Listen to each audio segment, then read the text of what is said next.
오늘 은혜 받으실 말씀은 사무엘상 4장 1절로 22절입니다.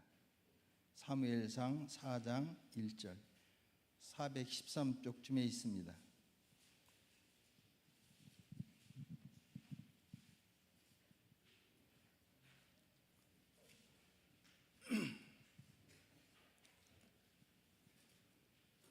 찾으신 줄 알고 한 절씩 교독하겠습니다.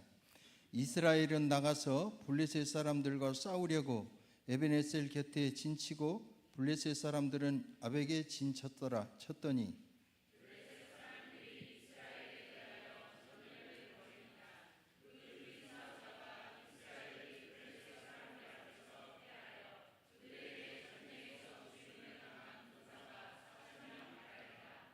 백성이 진영으로 돌아오매 이스라엘 장로들이 이르되 여호와께서 어찌하여 우리에게 오늘 블레셋 사람들 앞에 패하게 하셨는고 여호와의 언약궤를 실로에서 우리에게로 가져다가 우리 중에 있게 하여 그것으로 우리를 우리 원수들의 손에서 구원하게 하자 하니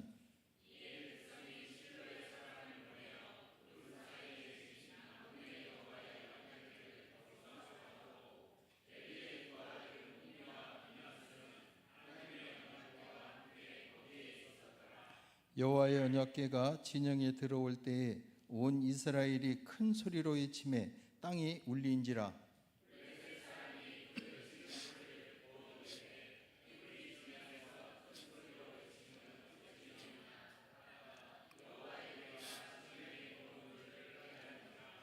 블레셋 사람이 두려워하여 이르되 신이 진영에 이르렀도다 하고 또 이르되 우리에게 화로다 전날에는 이런 일이 없었도다.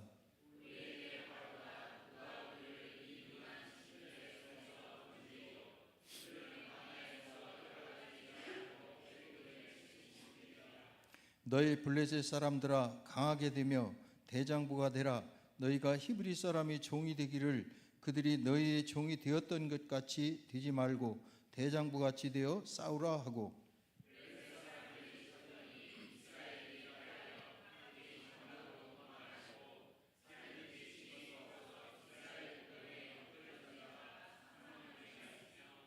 하나님의 궤는 빼앗겼고 엘리의 두 아들 홈리와 비느하스는 죽임을 당하였더라.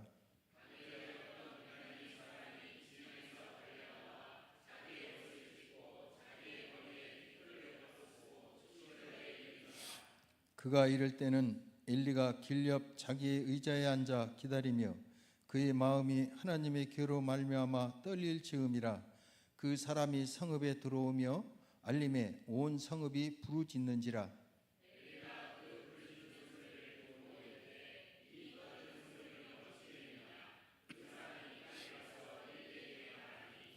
그때 엘리의 나이가 98세라.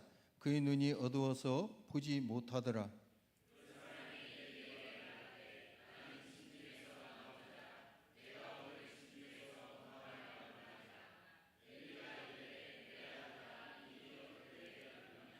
소식을 전하는 자가 대답하여 이르되 이스라엘의 블레셋 사람들 앞에서 도망하였고 백성 중에는 큰 살육이 있었고 당신의 두 아들 홈리와 비느하스도 죽임을 당하였고 하나님의 궤는 빼앗겼나이다.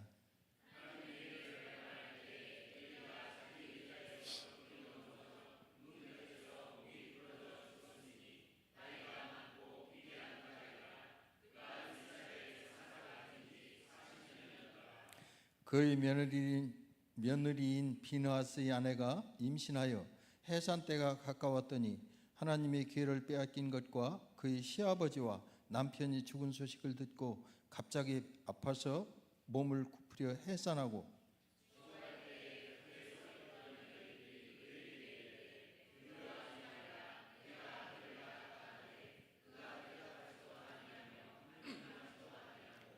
이르기를 영광이 이스라엘에서 떠났다 하고 아이 이름을 이가봇이라 하였으니 하나님의 궤가 빼앗겼고 그의 시아버지와 남편이 죽었기 때문이며 또 이르기를 하나님의 궤를 빼앗겼으므로 영광이 이스라엘에서 떠났다 하였더라.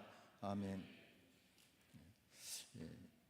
담임 목사님 나오셔서 사무엘상 6번째 하나님을 이용하는 자들의 결과라는 제목으로 말씀 선포하실 때 마음을 활짝 여시고 큰 은혜 시간 되시길 바랍니다. 이 시간 함께 먼저 기도하는 시간을 갖고 그리고 좀 설교하도록 하겠습니다.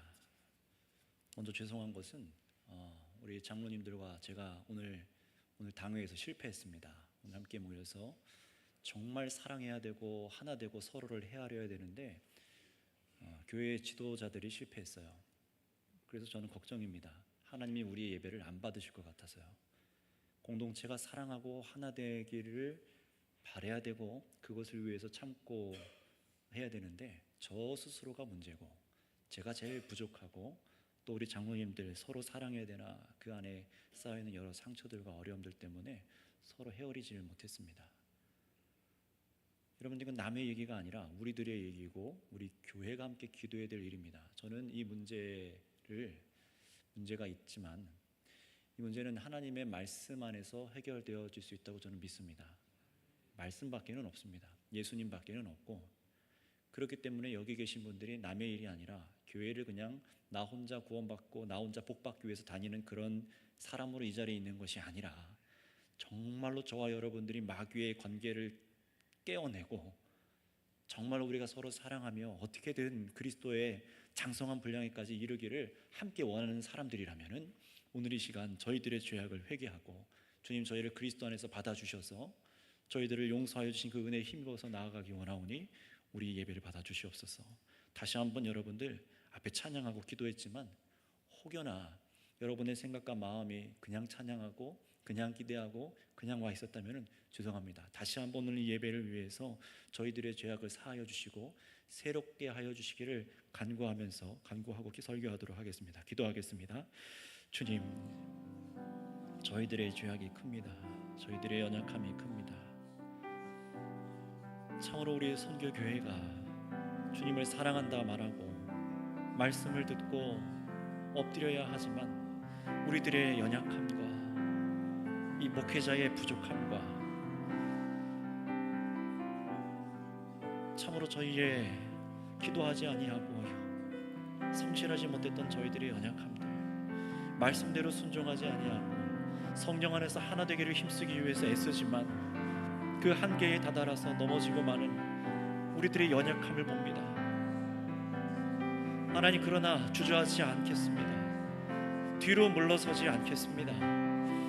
아버지, 저희를 긍휼히 여겨주셔서 참으로 저희들의 죄악을 고백하고 자복하오니 주여 저희를 새롭게 빚어주시옵고, 오늘 말씀을 들을 때 하나님 아버지 앞에 두려워하고 주님을 사랑하고 경외하는 마음을 저에게 부어주시고 상처 입은 자들에게 쌈의 힘을 허락하여 주시고 헤아리지 못하는 자들에게 헤아릴 수 있는 성령의 은혜를 주시고 자신을 참지 못하는 자들에게 참을 수 있는 은혜를 주시며 참으로 예수 그리스도 안에서 사랑으로 서로를 용납하라 라는 말씀을 참으로 우리 마음 가운데 인생 가운데 새겨지게 하여 주셔서 이 말씀이 우리의 것이 되게 하여 주시옵소서. 교회를 아버지 치리하고 다스리는 하나님, 우리 예수님이 목자장 되신 주님께서 목사와 장로님들을 세우시고 이 교회를 사랑하며 본을 보이게 하셨는데 주님 용서하여 주시옵소서. 저희들이 부족합니다. 긍휼히 여겨 주시옵소서. 우리가 웃으며 평안하게 예배하는 것이 아니라 두렵고 떨림으로 이 시간 예배하기 원하오니 아버지, 우리들의 가식적인 연약함들을 다 내려놓게 하시고 자복하게 하시며 새롭게 하여 주셔서 하나님, 우리들의 예배가 하나님 앞에 온전히 드려지게 하시고 주께서 오늘 새롭게 하여 주신 은혜를 덧입혀 주시옵소서. 오늘 말씀을 듣게 하시고 새롭게 하여 주실 것을 사모합니다. 사랑의 주님, 감사합니다. 우리가 이 일들로 인하여 두려워하고 멈추고 하는 것이 아니라 물러서지 아니하고 오직 주께서 허락하신 말씀에 순종하기까지 정말 애쓰며 씨름하며 주의 성령으로 이겨나갈 수 있는 온 교회와 성도들이 되게 하여 주시옵소서. 오늘 이 시간 말씀을 듣게 하여 주시고 우리를 다스리시는 우리 하나님을 더 알게 하여 주셔서 우리가 두렵고 떨림으로 주님만을 의뢰하며 나가는 단단한 교회가 되게 하여 주옵소서. 감사하며 예수님의 이름으로 기도드렸습니다. 아멘. 오늘은 이 본문 말씀 하나님을 이용하는 자들의 결과라는 제목으로 말씀을 나누겠습니다. 어린 사무엘을 통해서 하나님께서는 어떻게 하셨습니까? 엘리 가문, 이 종교 지도자의 가문이 아닙니까? 엘리 가문의 파멸을 말씀하여 주셨습니다.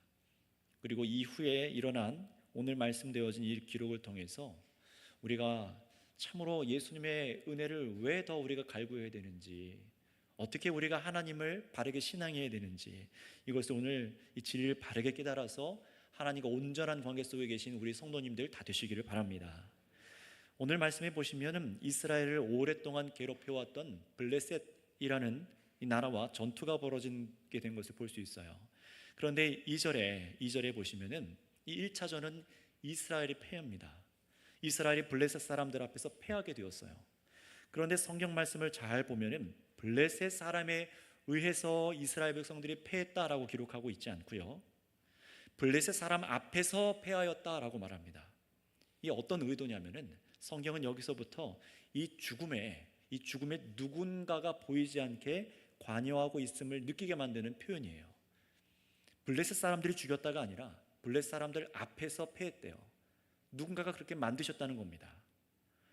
다시 말하면 이 블레셋이라는 나라는 이스라엘 죽이는 도구로 보여지도록 하는 표현이에요. 지금 이 성경을 읽고 있는 우리는 왜 이런 패망이 일어나는지, 왜 이런 전쟁에 패하는 것이 일어나게 되는지를 이 앞을 보고 알고 있지만, 정작 당시 전쟁에 친 이스라엘 사람들은 왜 자신들이 졌는지를 알지를 못하고 있습니다. 영적인 시각이 없는 거예요. 그래서 전쟁에 지고도 그들은요, 묻지를 않습니다. 하나님, 왜 우리가 졌습니까? 묻지를 않아요. 오히려 전쟁에 진 그들의 태도가 어떠한지 우리 3절 말씀을 한번 읽어보도록 하겠습니다. 3절 말씀입니다. 시작. 백성이 진영으로 돌아오매 이스라엘 장로들이 이르되 여호와께서 어찌하여 우리에게 오늘 블레셋 사람들 앞에 패하게 하였는고? 여호와의 언약궤를 실로에서 우리에게로 가져다가 우리 중에 있게 하여 그곳서 우리를 우리 원수들의 손에서 구원하게 하자 하니. 아멘. 이 표현을 한번 잘 보시기 바랍니다. 하나님께서 왜 그렇게 하셨는가? 라고까지만 합니다. 패하게 된 원인을 어디서 찾냐면은 여호와의 언약궤가 우리 가운데 없으므로, 하나님께서 여기 임재하지 않으셔서, 하나님께서 함께 하시지 않아서 우리가 패했다라고 사실 하나님을 원망하는 태도를 말하는 거예요. 우리 한번 이 본문을 잠깐만 접어두시고 여호수아서 7장 6절에서 9절까지 말씀, 비슷한 상황을 한번 찾아서 한번 읽어보도록 하겠습니다. 여호수아서 7장 6절에서 9절입니다.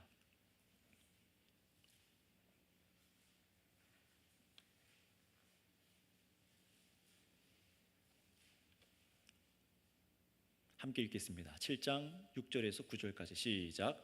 여호수아가 옷을 찢고 이스라엘 장로들과 함께 여호와의 궤 앞에서 땅에 엎드려 머리에 티끌을 뒤집어 쓰고 저물도록 있다가 이르되 슬프도소이다.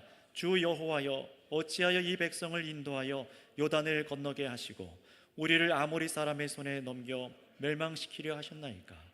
우리가 요단 저쪽을 만족하게 여겨 거주하였다면 좋았을 뻔하나이다. 주여, 이스라엘이 그의 원수들 앞에서 돌아섰으니 내가 무슨 말을 하오리까? 가나안 사람과 이 땅의 모든 사람들이 듣고 우리를 둘러싸고 우리 이름을 세상에서 끊으리니 주의 크신 이름을 위하여 어떻게 하려시려 하나이까 하니. 아멘. 여호수아가 이 가나안 땅에 들어가면서 여리고성 이후에, 전복 이후에 실패하는 장면이 나와 있는 겁니다. 전쟁에 진 경험을 지금 말하고 있는 거예요.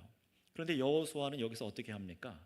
우리가 이미 여호수아서 본문을 다뤘듯이 하나님께 따져 묻는 게 아니라 어떻게 하는 거예요? 정확히는 하나님의 의중이 무엇인지를 애통해하면서 구하는 거예요. 말씀을 주실 때까지요. 분명히 자신들은 전쟁에 졌고 이렇게 패하게 하신 것이 하나님이신 것을 알고 있습니다. 왜냐하면 이스라엘 사람들은 다 알고 있어요. 무엇을 합니까? 온 세상에 신이 하나님 한 분밖에는 계시지 않고 하나님이 허락하시지 않는다면 전쟁은 질 수밖에 없다는 것을 압니다. 그래서 전쟁은 하나님이 시키실 때만 해야 되는 거지, 사람이 자기 힘으로 하는 전쟁은 다 죄악입니다. 오늘날 많은 전쟁을 이렇게 하지 않습니까? 그런데 하나님께서 허락하신 전쟁이었는데 졌어요. 이유가 있는 거예요. 그래서 여기서 여호수아는 오늘 본문에 보면 여호수아와 오늘 본문에 이 이스라엘의 장로들은 태도가 다릅니다. 분명히 여호수아는 그 앞에 하나님 왜 졌습니까? 애통하면서 울면서 기도하고 응답을 들을 때까지 기다렸으나 오늘 우리가 읽으신 다시 본문으로 돌아와서 사무엘상의 이 장로들은요 어떻습니까? 하나님의 교회 앞에 나아가 그 뜻을 알려주시기를 여호수아처럼 겸손하게 구하질 않아요. 하나님께서 패배한 원인을 여호수아에게 말씀하여 주신 거기까지 가지를 않습니다. 하나님께서는 여호수아에게 너희가 왜 졌는지 알려줄게. 너희가 죄를 졌단다. 이런 문제가 있어. 분명히 그 죄에 대해서 말씀하시고 그 죄를 해결하고 하나님 앞에 나아가 전쟁하게 하십니다. 하지만 여기 나와 있는 이 장로들은 달라요. 전혀 하나님께 묻기를 제사장들에게 구하지도 않습니다. 오히려 당돌한 생각을 해요. 그들에게 믿음은 있었지만 믿음은 믿음인데 이 엉터리 믿음의 행동이 뭐냐면은 언약궤를 전쟁터 한복판으로 가져가는 거예요. 이게 오늘날 별 의미가 없다고 저와 여러분들은 생각할지 모르지만 민수기 10장 35절에서 36절에는 이런 기록이 있습니다. 하나님의 언약궤가 떠날 때에는 모세가 말하되 여호와여 일어나사 주의 대적들을 흩으시고 주를 미워하는 자가 주 앞에서 도망하게 하소서 하였고 궤가 쉴 때에는 말하되 여호와여 이스라엘 종족들에게로 돌아오소서 하였더라. 여호와의 궤가 함께 있을 때 전쟁에서 이기게 해달라라는 이런 선언과 선포의 말씀을 이스라엘 사람들이 다 알고 있습니다.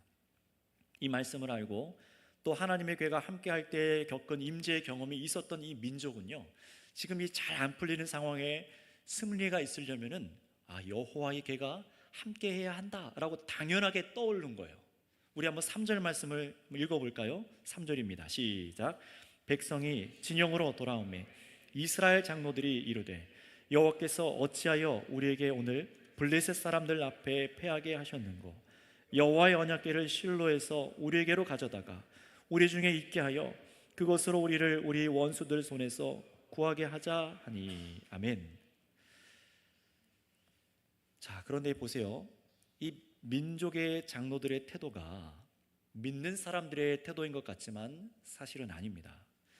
이들은 하나님 중심의 신앙이 없다라는 것을 지금 몸소 보여주는 겁니다. 왜냐하면 자기들의 승리를 위해서 뭘 하는 중이냐면 지금 언약궤를 이용하는 중이거든요. 물론 당시에 이스라엘 백성의 승리는 곧 하나님의 승리로 받아들여졌지만 그래서 그렇게 언약궤에 들어와서 우리에게 하나님께서 승리를 주실 것이다 그렇게 기원했겠지만 뭘 묻지 않은 거죠? 자신들이 왜 이 앞선 전쟁에서 패하였는지 우리들에게 도대체 무슨 죄악이 있는지 자신들의 공동체 앞에서 공동체를 두고 기도하지 않았다는 거예요. 앞에서도 말씀드렸어요. 왜 제가 이 예배 앞에 편하게 예배하고 설교하고 가면 되는데 왜 우리 당회했던 장로님들 모임에 대해서 제가 실패했다고 가서 이렇게 얘기할까요? 공동체를 하나님께서 받으시기 때문에 그렇습니다. 공동체를 받기 때문에 그래요. 그래서 이 부분은 굉장히 중요한 겁니다. 이들은 묻지 않았어요. 왜 자신들에게 패하게 하셨는지를 생각이 없습니다. 정확히는 자신들 종교 지도자들로부터 시작된 종교적인 죄 문제를 깨닫지 못하고 있는 거예요. 하나님과의 관계가 어떤 상태인지를 영적으로 이 백성들이 인지를 못합니다. 그저 언약궤가 전쟁에 나오면 이길 수 있다라고만 그렇게 단순하게 생각을 하고 있는 겁니다. 참 작은 어린아이 같은 신앙이죠. 어린아이 신앙이 두 가지 의미가 있지 않습니까? 여러 가지 중에 정말로 순수하고 순박하게 받아들이는 것도 있겠지만 전적으로 의지해야 되는 그런 것도 있겠지만 잘 모르는 겁니다. 하나님께서 무엇을 하고 계신지를 다른 면의 이면의 생각을 못하는 거예요. 아이들이 딱 그렇지 않습니까? 바로 이스라엘 백성들이 바로 그런 상태입니다. 그런데 정말 어리석은 것은 뭐냐면은 언약궤에 문자적으로 하나님께서 임재하고 계신다고 그렇게 생각한 거예요. 돌 속에 하나님께서 정말로 계신다고 생각하는 겁니다. 하나님의 임재를 언약궤에 가둬둘 수 있다. 무슨 무기 정도로 생각하는 거예요. 자신들의 승리를 위해서라면 얼마든 하나님을 끌어들여 능력을 사용해서 우리를 구원하게 하자라고 표현되어 있어요. 하나님 우리를 구원해 주세요. 우리가 무슨 죄입니까? 어떤 죄가 있습니까? 저희를 구원해 주세요라고 이렇게 기도한 게 아니라 언약궤를 갖고 와서 하나님께서 우리를 구원하게 하자. 하나님 좀 역할 좀 하게 하자. 이것만 있으면 우리가 이길 수 있다. 엄청난 교만의 태도를 보인 거예요. 이거 오늘날도 잘 돌아다 보시기 바랍니다. 간혹 보면은 부적처럼 집이나 차에다가 이 성경책 가져다 두고 또 몸에다 십자가 목걸이 하고 또는 교회에 헌금을 또 드려서 하나님께서 자신이 잘 봐주셔서 형통하겠지 구하고 작정 기도해서 이루어 주시옵소서 정성스레 기도만 하면 날짜를 채우면 하나님께서 그 정성 때문에 은혜를 주실 거라 착각하며 사는 사람들이 있습니다. 여러분, 죄송한 표현인지 모르겠지만 그러한 태도와 생각과 믿음은 전부 하나님을 이용하려는 모습입니다. 그릇된 믿음이고 성경이 가르치는 신앙이 아닙니다. 그래서 성경은요, 이 일이 얼마나 무모한 생각들인지 보여주기 위해서 잘 보시면 3절에 언약궤를 가져오라고 장로들이 말하지만 4절에는 뭐라고 합니까? 그냥 언약궤를 갖고 왔다라고 4절에 표현되어 있지 않고 4절을 보실까요? 그룹들 사이에 계신 천사들 사이에 계신 만군의 여호와의 언약궤라고까지 엄청나게 장엄하게 이 성경을 기록한 기자가 써놨어요. 왜 이렇게 써놨냐면은 이런 영광 중에 계신 하나님을 감히 사람이 통제하고 움직일 수 있다고 생각하는 것 자체가 교만이라고 말하는 거예요.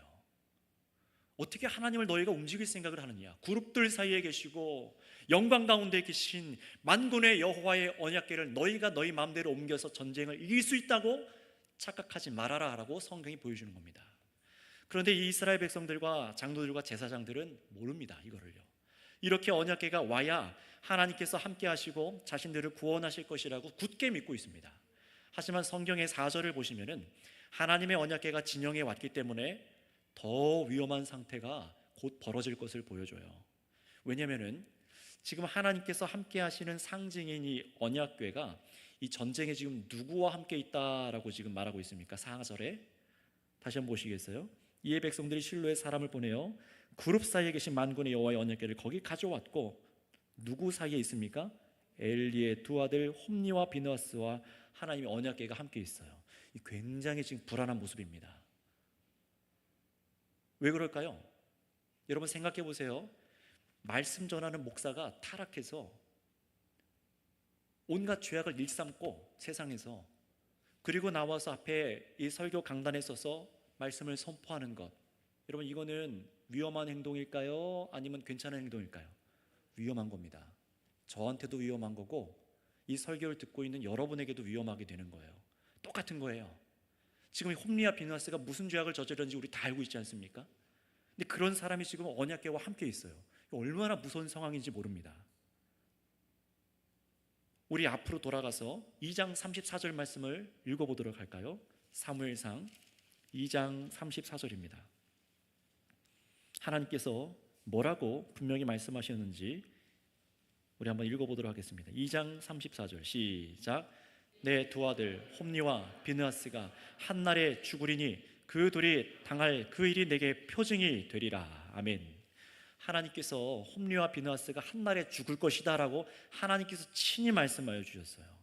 바로 이 말씀 때문에 오늘 다시 본문에 읽은 이 유대인들은요, 이 말씀을 읽고 있는 유대인들은요, 하나님의 언약궤가 전쟁터에 들어왔음에도 다음에 이어질 승리를 기대할 수 없다라는 것을 이 성경 말씀을 읽었던 사람들은 깨닫습니다. 왜요? 금방 읽었던 이 2장 34절 홈니와 비느하스를 하나님께서 죽일 결심을 하셨기 때문에, 바로 그들을 죽일 결심을 하신 하나님께서 지금 그들과 있기 때문에 그렇습니다. 그러니 자신들의 안전을 위해서 언약궤를 가지고 왔지만 전혀 다른 방향으로 하나님의 역사가 흘러가고 있다는 것을 우리는 봐야 됩니다. 우리끼리 예배 잘 드리고 우리가 뭔가를 정성스럽게 뭔가를 하고 종교 행위를 한다고 해서 하나님께서 복 주실 것이라고 생각하는 그 착각에서 벗어나야 됩니다. 죄악이 해결되지 않으면 안 되는 거예요. 예수 그리스도 안에서 우리의 죄악의 문제가 해결되지 않고 그분을 붙잡고 우리가 믿음으로 살아가지 않으면 안 되는 겁니다. 저 두 아들들은 어떻습니까? 하나님의 재물을 훔치고 하나님을 섬기는 여자들과 잠자리를 하며 하나님을 멸시하면서도 지금 자신들의 승리를 확신하며 자신을 죽이기를 결단하신 여호와의 궤를 가져다가 함께 있는 거예요. 얼마나 이게 지금 무서운 상황입니까? 오늘날도 생각해 보세요. 내 죄가 그대로이고 돌이키지 않는데 하나님께서 함께 하여 주세요. 이 얼마나 무서운 기도인지 아십니까? 하나님 앞에 내 죄가 해결되지 않고 하나님 앞에 온전하게 살아가지 않는데 하나님 나에게 성공을 가져다 주시기를 목사님 좀 기도해 주세요. 제가 어떻게 그런 기도를 드립니까? 회개할 생각이 없는 자기 하는 일들, 위기 앞에서야 자신의 처지를 좀 나아가지게 해달라고 구하고, 정말 그렇게 하나님께서 함께하여 주신다면 안전한 것일까요? 그 결과가 어떻게 되었는지 우리 이어서 5절에 보니까요, 여호와의 궤가 전쟁하려 진치고 있는 이스라엘 진영에 들어오니 백성이 큰 소리를 치면서 외치지요. 이겼다라는 거예요. 이 백성들도 지금 정신이 없어요. 여호수아 시대의 언약궤가 먼저 나아갈 때에 강물이 말라버린 것을 이들이 성경을 통해 알고 있습니다. 선조들을 통해서 들었어요. 또 구원하신 하나님께서 그들이 여리고성에서 와 하고 함성을 외칠 때에 성벽을 무너뜨리신 사건도 알고 있거든요. 그러니 자신들 진영에 여호와의 궤가 들어왔으니 승리의 환호를 지르는 겁니다. 우리 가운데 임재하신다. 사기 충만합니다. 그러나 죄의 문제를 항상 관가하고 있어요. 여러분, 여기서 하나님 시선에서 보면은 이 사람들이 지금 사기에 충만할 때가 아닌 거예요. 여호와의 궤가 들어왔다. 자신들의 죄가 그대로인데, 종교 지도자들의 죄가 이 상태인데 여호와의 궤가 들어왔다. 사기 충만할 때가 아닌 겁니다. 오늘 우리가 기억해야 됩니다. 하나님의 이름으로 예배하고 행사하고 기도회하고 무슨 축제를 열어서 우리가 스스로 떠들썩하게 기분 좋고 분위기도 막 달아오르지 않습니까? 그런데 그게 은혜라고 느끼는 경우도 생기지만 전혀 반대일 수도 있다는 거예요. 정말 해결돼야 될 것, 하나님께서 말씀하시지 않는 것에 우리는 환호할 수 없는 것입니다. 여기 말씀해 보신 이 백성들도 자신들이 진 이유는 관심이 없고 말씀을 듣기보다 그저 앞에 장로들과 제사장들이 언약궤를 가져오고 복 빌어주니까 그 전쟁에 이길 것만 생각해요. 그럼 언약궤가 들어오니 블레셋 사람들은 이제 어떻게 되었는지 우리 이어서 7절부터 9절까지 말씀을 한번 읽어보겠습니다. 7절부터 9절까지 시작. 블레셋 사람이 두려워하여 이르되 신이 진영에 이르렀도다 하고 또 이르되 우리에게 화로다. 전날에는 이런 일이 없었도다. 우리에게 화로다. 누가 우리를 이 능한 신들의 손에서 건지리요. 그들은 광야에서 여러 가지 재앙으로 애굽인들을 친 신들이니라. 너희 블레셋 사람들아 강하게 되며 대장부가 되라. 너희가 히브리 사람의 종이 되기를 그들이 너희의 종이 되었던 것과 같이 말고 대장부같이 되어 싸우라 하고. 아멘. 말씀을 읽으면서 이상하지 않습니까? 7절부터 9절까지 점점 이상해져요. 그 반응이요. 분명히 이 블레셋 사람들이 언약궤가 이스라엘 사람들에게 들어오는 거 보면서 두려워하는데 오히려 사기가 올라갑니다. 누가요? 이스라엘 사람들이 아니라 이 블레셋 사람들이 사기가 막 올라가요. 히브리인들의 종이 되지 말자. 도리어 대장부가 되어서 싸우자. 이스라엘 신이 왔지만 자신들은요 뭐라고 합니까? 우리 신에 힘입어 싸우자 이렇게 말하지 않아요. 다음 주에도 보시겠지만 우리가 스스로 대장부처럼 돼서, 다시 말하면 우리의 인간의 힘을 믿자라는 겁니다. 우리가 대장부가 되어서 인간의 힘으로 싸워서 저 신을 굴복시키자라고 말하는 겁니다. 이스라엘의 기대와는 전혀 다르게 지금 스토리가 흘러가고 있는 거예요. 오래전에 여호수아 때에는 가나안 사람들이 히브리 사람들이 출애굽하면서 여호와 하나님께서 그들을 어떻게 이기게 하시고 나오게 하셨는지 그 소식을 듣고 간담이 다 녹았습니다. 하지만 지금 이 상황에서는 오히려 적군의 사기를 충만하게 만든 것이 여호와의 궤예요. 완전히 반대로 여호와의 궤가 사용되고 있는 겁니다. 그래서 결과 10절에 보니까 이스라엘이 크게 패합니다. 수많은 이스라엘 백성들이 죽어요. 엄청난 수가 죽고 어떻게 됩니까? 강조하고 있는 우리 11절 말씀을 다 같이 본문 4장 11절 말씀을 읽어볼까요? 시작. 하나님의 궤는 빼앗겼고 엘리의 두 아들 홈니와 비느하스는 죽임을 당하였더라. 아멘. 하나님의 궤는 빼앗겼고 하나님께서 결심하신 대로 엘리 두 아들이 죽었습니다. 여기서 하나님께서 마치 홈니와 비느하스들을 죽이도록 저 블레셋 사람을 사용한 것처럼 보이는 것은 기분 탓이 아닙니다. 보면은 언약궤 때문에 두려워하다가 그들이 물러가는 게 아니라 오히려 사기가 충만해지더니 궤도 뺏어버리고 두 악한 제사장 홈리와 비느하스를 죽였다라고 성경이 보여주는 거예요. 여러분, 이 사건이 지금 우리에게 뭘 보여주는 것입니까? 이스라엘의 하나님께서 이방 민족에게 진 게 아니라 하나님께서 블레셋을 사용해서 이스라엘을 패하게 하시고 자신의 백성들을 패하게 하시고 하나님을 이용하려 했던 엘리의 두 악한 아들들을 죽게 하시는 것을 결과적으로 보여주는 거예요. 여기서 분명해지죠. 언약궤가 있으면 무조건 잘 되는 것입니까? 아니랍니다. 아니라는 거예요. 하나님을 이용해서 삶의 구원을 얻을 수 있다라고 생각한 이 얄팍한 이 속임수로 언약궤를 쓰는 이 생각, 결코 성공하지 못했습니다. 잘못된 생각이라는 거예요. 자, 그런데 여러분, 오늘 말씀은 여기서 끝이 아닙니다. 하나님께서는 지금 엘리에게 심판을 내리시는 중이에요. 그가 백성의 대표였기 때문에 그렇습니다. 백성도 그래서 그와 함께 고통을 당하는 거예요. 이 패전 소식이 이스라엘에 들어가고 기다리고 있던 그 나이 먹은 엘리에게, 엘리 제사장에게 소식이 닿게 될 때에 엘리의 상태를 성경이 어떻게 기술하고 있는지 기록해 둡니다. 우리 15절 보실까요? 15절 말씀을 읽어보겠습니다. 시작. 그때에 엘리의 나이가 98세라 그의 눈이 어두워서 보지 못하더라. 아멘. 나이가 98세고 눈이 어두워 보지 못했다라고 하죠. 나이가 지긋이 든 노인이 된 거예요. 근데 그 정도만을 밝히는 것이 아니라 완전히 눈이 어두워졌다. 이거 무슨 말이냐면 제대로 지금 돌아가는 상황도 파악되지 못할 만큼 영적으로 이 제사장이 하나님과 단절되어 있다는 것입니다. 이스라엘 상태가 그렇다는 거예요. 그래서 13절에 그가 왜 자신의 마음이 그렇게 떨리는지 알지 못한 채로 언약궤는 이스라엘에서 떠나가 버렸어요. 이스라엘 백성들이 패전하여서 궤가 빼앗겼을 때 엘리는 자기가 있어야 될 그 집에서 왜 마음이 떨리는지 알지도 못한 채 불안해하고 있습니다. 그래서 실제로 그가 17절에 보시면은 아들들이 죽었다는 소식보다 어떤 소식에 더 놀라냐면은 우리 17절, 18절 말씀을 읽어볼까요? 함께 읽습니다. 시작. 소식을 전하는 자가 대답하여 이르되 이스라엘의 블레셋 사람들 앞에서 도망하였고 백성 중에는 큰 살력이 있었고 당신의 두 아들 홈리와 비느하스도 죽임을 당하였고 하나님의 궤는 빼앗겼나이다. 하나님의 궤를 말할 때에 엘리가 자기 의자에서 뒤로 넘어져 문 곁에서 목이 부러져 죽었으니 나이가 많고 비대한 까닭이라. 그가 이스라엘의 사사가 된 지 40년이었더라. 아멘. 40년 인생 동안 하나님의 언약궤를 지키며 하나님의 임재를 당연하게 여겨왔던 이 엘리에게 법궤가 빼앗겼다는 소식은 90 넘은 노인이 감당하기엔 너무 큰 충격적인 소식이었던 거예요.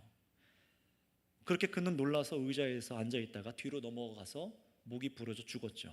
그런데 이 부분도 지난번에 설명드렸듯이 법궤가 빼앗겨서 놀라서 심장마비로 죽었다고 하지 않습니다. 자신이 살이 비대해져서 살이 하도 쪄서 이게 왜 살이 찐 겁니까? 운동 안 해서가 아니죠. 백성들을 착취해 먹었기 때문에 그렇습니다.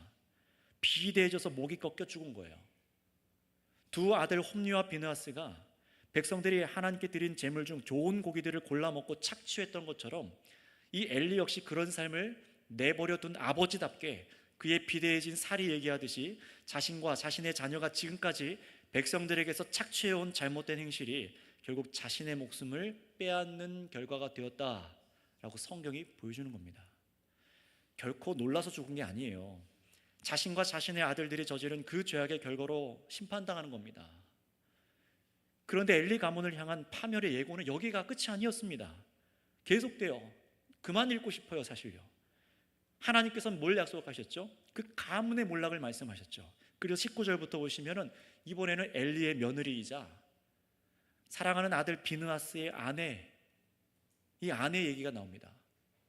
아내가 이 소식을 들었어요. 자기의 시아버지도 죽고 자기 남편도 죽었어요. 무엇보다 법궤가 빼앗겼다는 소식을 듣고 해산할 날이 얼마 안 남았는데 아이를 조산해버립니다. 그리고 죽어가요. 그리고 숨을 멎어버리죠. 아이를 낳고 이름을 짓고 죽습니다. 근데 둘째 아들을 출산하면서 죽는데 겨우 숨이 붙어있을 때 이름을 붙이긴 붙였는데 그 이름을 뭐라고 하고 죽었는지 우리 21절, 22절 두 절을 한번 읽어볼까요? 21절에서 22절까지 시작. 이르기를 영광이 이스라엘에서 떠났다 하고 아이의 이름을 이가봇이라 하였으니 하나님의 괴가 빼앗겼고 그의 시아버지와 남편이 죽었기 때문이며 또 이르기를 하나님의 괴를 빼앗겼으므로 영광이 이스라엘에서 떠났다 하였더라. 아멘. 이 이가봇이라는 이름의 이 히브리어 원뜻은 뭐냐면은 번역하면 영광이 어디 있느냐라는 뜻이에요. 영광이 없다라는 뜻이거든요. 아들을 낳은 것은 정말로 그 당시에 기쁜 일이었지만 더 이상 그녀는 죽어가면서 이 아이를 보고도 기뻐하지 않아요. 관심도 두지 않습니다. 무슨 어머니가 이럴까요? 그만큼 엄청난 상실을 맛봤다는 겁니다. 무슨 상실입니까? 남편과 시아버지가 죽은 것만이 아니라 이스라엘에서 하나님의 영광이 떠나는 것에 대한 엄청난 상실인 거예요. 존재의 의미가 없는 겁니다. 그 민족이요. 막 태어난 아이에게도 관심도 없고 죽은 남편 때문에 슬퍼한 것도 아닙니다. 성경이 지금 우리에게 뭘 말해줍니까? 이 여인이 죽어가며 아이에게 붙인 이름으로 간접적으로 우리에게 말씀하고 있는 것이죠. 하나님의 영광이 떠났다. 여러분, 누구에게서 무엇 때문에 하나님의 영광이 떠난 것입니까? 게다가 이것이 왜 그렇게 중요한 일이고 충격적인 일로 그녀에게 다가와서 이렇게까지 죽게 된 것일까요? 하나님께서 이스라엘에게서 떠나셨다라는 것을 보여주는 거예요. 제사를 드리고 하나님의 이름으로 전쟁도 치르고 임재의 상징 언약궤를 가지고 나갔지만 패했어요. 그리고 언약궤까지 빼앗긴 걸 성경이 뭐라고 말하는 거냐면 지금 이스라엘의 하나님이 패하셨다라고 말하지 않고 영광이 떠나갔다라고 말합니다. 분명히 이스라엘을 치고 언약궤를 빼앗아 간 것은 블레셋이지만 성경은 그들이 하나님을 이겼다라고 말하지 않고 있어요. 이 여인을 통해 말하듯이 영광이 그냥 떠난 거예요. 하나님의 영광이 떠난 사람들이 얼마나 비참한 상태에 이른지를 보라는 겁니다. 무슨 말입니까? 하나님의 자신의 영광은 하나님께서만 옮길 수 있다라는 것입니다. 언약궤를 내가 옮겨요? 내가 기도해서 뭔가를 옮깁니까? 아닙니다. 하나님의 영광은 하나님께서만 옮길 수 있으십니다. 내가 기도한다고, 내가 여기서 정성스럽게 뭔가를 한다고, 금식한다고 해서 내가 하나님의 영광을 옮길 수가 없는 거예요. 만약에 우리 중에 그런 착각을 하고 하나님을 움직일 수 있다고 생각하는 생각이 있으셨던 분들은 오늘 그 생각을 내려놓으시길 바랍니다. 하나님의 임재가 있는 곳에 하나님의 영광이 임하고 그 영광으로 이스라엘 백성들은 존재해 왔고 원수를 이겼고 구원을 경험해 온 것이에요. 그런데 그 영광이 없어졌다는 것은 누가 빼앗아간 게 아니라 하나님께서 스스로 내어줬다, 하나님께서 스스로 떠나가셨다, 이런 의미하는 겁니다. 그러니 이스라엘 백성들이 느끼는 것은 버림받은 상실감 이상이에요. 그들도 자신들의 선조들도 출애굽하게 하셔서 광야를 뚫고 이 가나안 땅을 정복해 주신 구원의 하나님께서 자신들을 버리셨다라는 것은 이스라엘 끝장 났다라고 말하는 겁니다. 충격적인 것이죠. 하나님이 떠나신 것은 이스라엘 나라의 존재가 이제 무의미하게 되었고 인생이 무의미하게 되었다라는 것을 이 유대인들은 받아들였던 거예요. 성경은 그런데 이렇게 된 이유가 엘리와 엘리의 아들들의 죄 때문이 아니라 또 무엇을 강조합니까? 오늘 본문에서 특히 더 여실히 드러났지만 자신들의 승리를 위해서 여호와 하나님을 이용하는 자들에게 일어난 죄의 결과라는 것도 우리가 주목해 봐야 됩니다. 오늘 설교 제목과 같습니다. 여러분, 이 의미가 이 사무엘상 상반부 전체에 어떤 의미를 가질까요? 이 의미가요. 앞에서 사무엘이 자라남을 하나님께서 우리에게 성경을 통해 보여주셨고 엘리와 그 가문의 몰락이 지금 일어난 것을 비교해서 보여주셨습니다. 대비해서요. 결국 하나님께서는 엘리와 그의 가문을 죽임으로 이전에 이스라엘이 가지고 있었던 악한 질서를 완전히 끝장내 버리신 겁니다. 그리고 사무엘로 새롭게 이스라엘을 세우시려는 거예요. 또다시 나라가 새로워지고 거룩하게 하기 위해서 또다시 피 흘리는 사망의 일들이 일어난 겁니다. 다시 말하면 하나님께서는 엘리와 그 아들들과 백성들의 장로들의 태도로 인해서 하나님을 대하는 악한 방식들을 멈춰버리신 거예요. 더 이상 이스라엘 백성들이 하나님을 그렇게 섬기기를 원치 않으셨던 겁니다. 하나님을 나의 통제하에, 우리들의 통제하에 둘 수 있다고 생각하고 하나님을 도구화해서 대하는 자들과는 하나님께서 함께 계시지 않습니다. 하나님의 영광이 함께 있지 않는다는 거예요. 하나님께서는 그런 태도를 이스라엘의 리더를 바꾸시면서 끝을 보신 겁니다. 그러니 성도 여러분, 우리가 이 말씀을 통해 배우고 유념해야 될 것이 무엇일까요?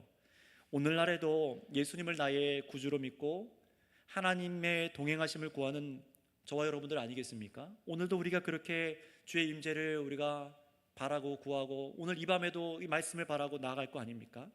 그런데 오늘날 보면은요, 너무나 당당한 사람들이 많은 것 같아요. 유명한 교회에 다니면 자신도 하나님과 가까이 있는 것처럼 느끼는 사람들이 오늘날 많습니다. 또는 몇 대째 내가 예수님 믿는 집안의 자녀이거나 직분이 있으면 당연히 하나님께서 나와 함께 하실 것이라고 생각하는 사람들도 있습니다. 내가 세례받았고 성찬을 먹고 마시니까 당연히 하나님께서 나와 함께 하시겠지. 제사 드리듯 교회 예배 잘 드리고 헌금 드리면 하나님께서 당연히 함께 해주실 것이라 생각하는 사람들이 너무나 많아요. 오늘 보시듯이 자신의 죄악은 해결되지 않고 해결받으려는 문제의식도 없는 채로 말이죠, 예수님의 이름으로 기도하고 하나님의 영광을 위하며 정치적인 발언을 쏟아내는 사람들이 오늘날 얼마나 많습니까? 교회에 크고 작은 수많은 예배를 드리고 세상에 나가 복음을 위해 산다, 그렇게 합니다. 죄악된 문제들을 그대로 놔두고요, 하나님께서는 그런 그릇된 신앙을 깨 부수시는 거예요. 예수님을 통해 완전히 깨뜨리셨고 이미 사무엘서에서 이스라엘 백성들을 회복시키기 위해서 이 사무엘을 이 엘리 다음에 세워주시고 이전에 그릇된 신앙관, 그들의 종교적인 신념, 전통을 완전히 깨뜨리신 것을 우리는 기억해야만 합니다. 우리가 예수님 안에서 하나님 믿는다는 것을 이제는 부적처럼 생각하지 말고 하나님을 업신여기는 이런 태도가 계속해서 우리 가운데 일관된다면 하나님의 영광이 함께 할 수 없다라는 것이 이 성경의 메시지라는 것도 우리는 새겨드려야 될 줄 믿습니다. 하나님께서는 사무엘에게 처음 나타나 그를 선지자로 엘리의 가문을 멸하시겠다라는 말씀을 얘기하게 하셨고 그 일을 정말로 이루셨습니다. 어떻게 하나님께서 자신의 백성들과 자신이 세운 제사장 가문을 이렇게 3대를 다 멸해버릴 수가 있는가, 어떻게 이렇게 떠나실 수가 있는가 놀라게 되지만, 하나님의 영광이 왜 그들과 함께 할 수 없었는지, 왜 그들을 떠나셔야만 했는지 우리는 하나님의 입장도 우리는 숙고해 봐야 되는 것입니다. 이 엘리와 두 아들과 장로들과 백성들이 가지고 있었던 하나님을 이용하려는 죄악, 그 죄악이 예수 그리스도 안에서 찢기고 용서받지 않는다면, 하나님을 대하는 태도가 여전하다면 하나님께서는 결코 그런 사람과 함께 할 수 없는 분이라는 것도 여러분 기억하시길 바랍니다. 나중에 6장에 가면은 다시 이 여호와의 개가 블레셋에서부터 돌아오는 걸 보게 되실 거예요. 그런데 그때도 사람이 찾아오는 게 아니라 여호와 하나님께서 돌려놓게 하십니다. 여호와의 방법이세요. 우리는 그 방법을 사모해야 됩니다. 어떤 방법입니까? 하나님께서 아들 예수님을 주셔서 우리가 그분을 믿는 이 방법으로만 여러분 우리의 죄가 해결받을 수 있고 우리가 하나님께 나아갈 수 있고 우리가 영적인 전쟁을 이길 수가 있습니다. 여호와의 방법, 예수님으로만이요. 하나님의 영광이 돌아오는데 여기 보시면 다시 엘리와 그와 같은 사람들에게, 똑같은 사람들에게 돌아온 것이 아니에요. 또 사람의 방법으로 돌아온 것도 아니게 된 걸 보실 겁니다. 여러분, 하나님께서는 하나님 자신의 방법으로 세운 사람과 함께 하심을 믿으시기를 바랍니다.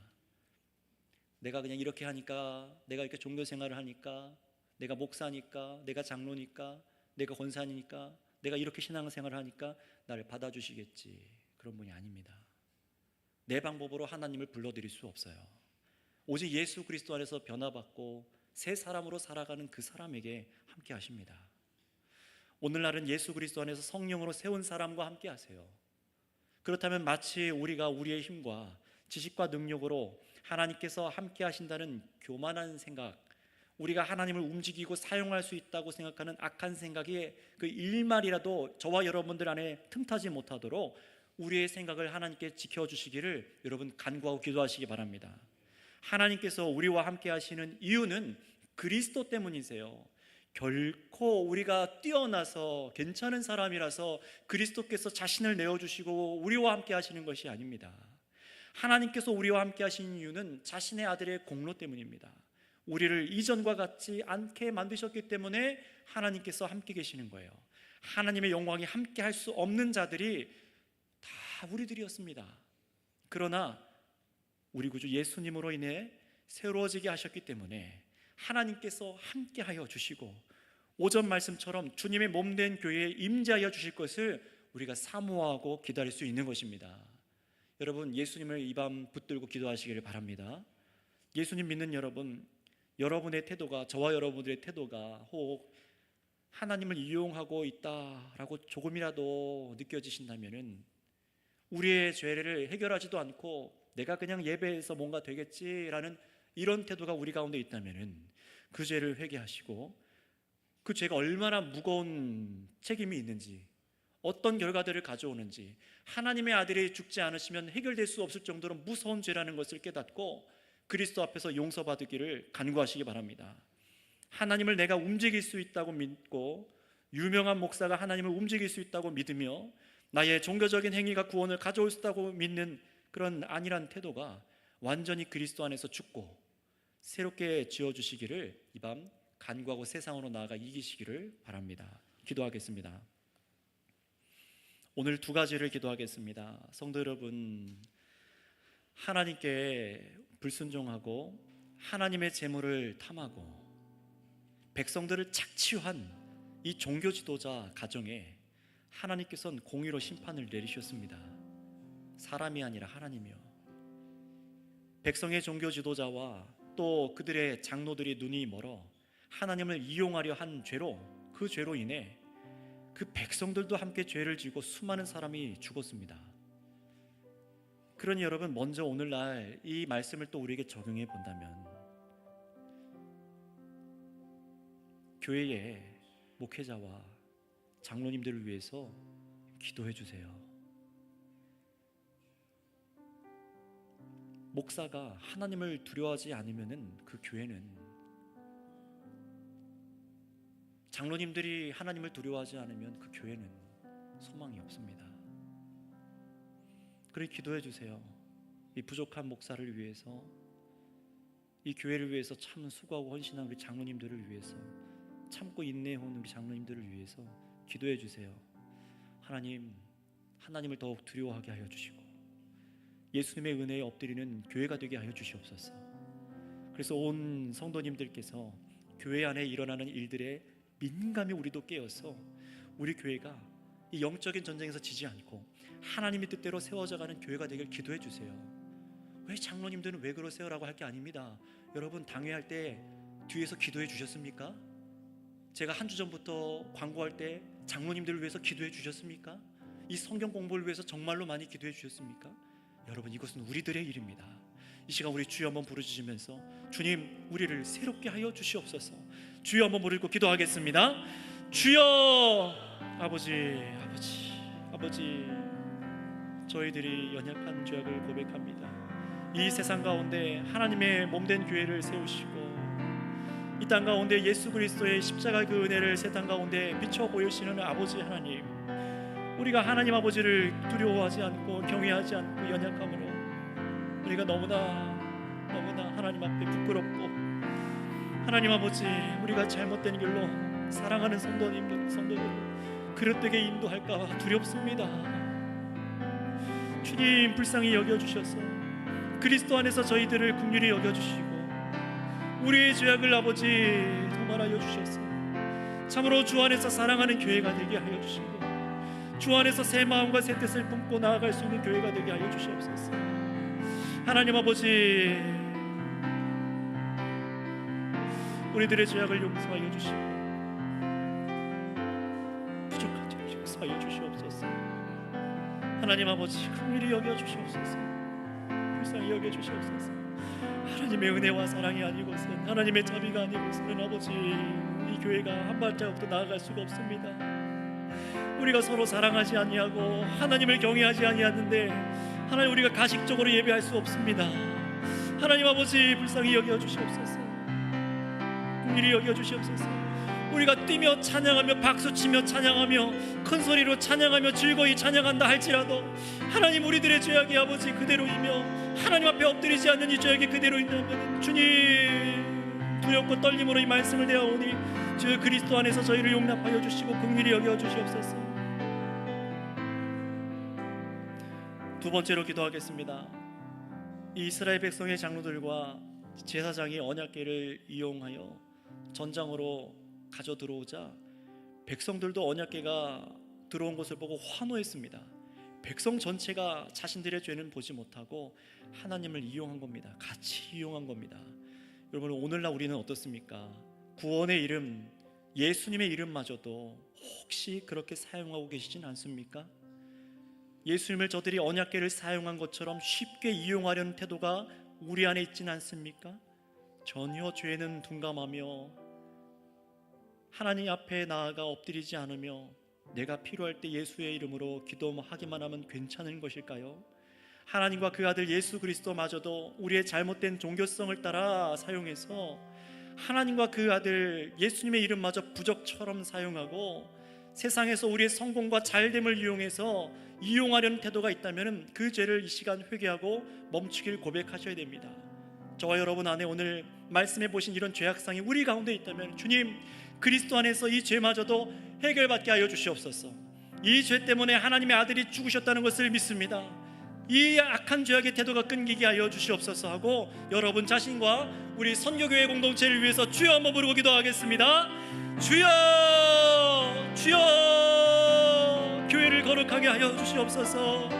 주님, 저희들을 긍휼히 여겨 주시옵소서. 저희들을 불쌍히 여겨 주시옵소서.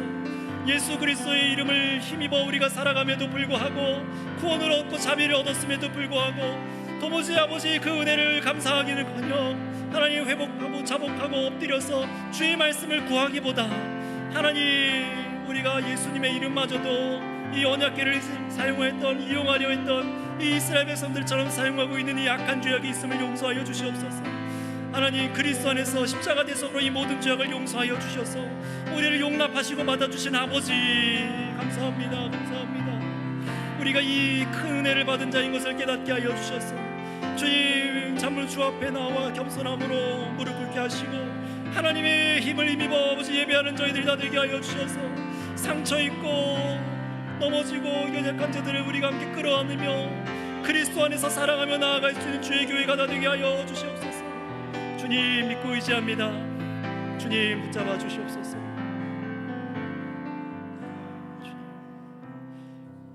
아버지 하나님, 두렵고 떨림으로 설 때마다 우리에게 그리스도가 계심을 봅니다.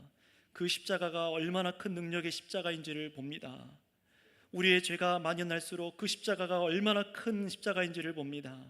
예수님의 대속의 피가 우리에게 내어주신 그 살이 얼마나 우리 인생을 살게 하고 영원히 용서받게 하며 살게 하는 예수님이신지를 우리로 깨닫게 하여 주심에 감사합니다. 저희를 용서하여 주시옵소서. 불쌍히 여겨 주시옵소서. 예수님의 이름마저 이들처럼 이용하려 하는 얄팍한 그 속임수와 그릇된 마음들을 우리 가운데서 제하여 주시옵고 주님, 우리가 주 안에서 깨어있는 자들 되게 하여 주셔서 부족한 목사로부터 시작하여 하나님 사랑하시는 주의 모든 성도들 주 안에 깨어있게 하여 주시고 우리의 죄가 드러날 때마다 회개하고 자복하게 하시며 거룩함으로 세워져 갈 수 있는 교회가 되게 하여 주시옵소서. 이 말씀을 주시고 우리를 거룩해 하게 하시며 세상으로 내보내서 자신의 일꾼들로 세우시는 아버지께 무한 감사하며 우리 구주 예수님의 이름으로 기도드렸사옵나이다. 아멘. 들으신 헌금과 예배 위에서 기도하겠습니다.